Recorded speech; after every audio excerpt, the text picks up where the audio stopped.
realized kind of belatedly that I never did a behind the book video about my book actually coming out.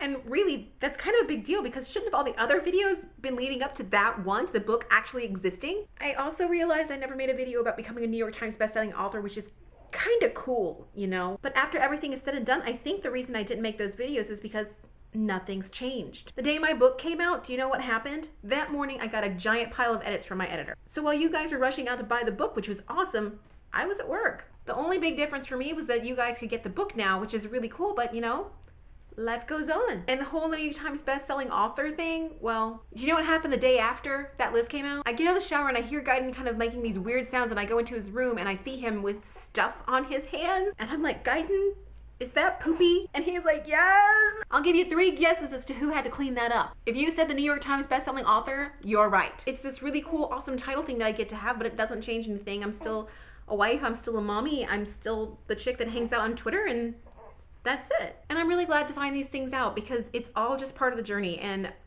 I never thought growing up that I was going to get to be an author. I never thought that I would have fans and people that read stuff that I wrote. I never thought that any of this would happen, and it's all amazing. And it just keeps going. So that's my lesson to you. When you think you've arrived, you haven't arrived, because more cool stuff is gonna happen, more bad stuff is gonna happen, and it's all just part of the experience. And thank you guys for being a part of that. It means the world to me.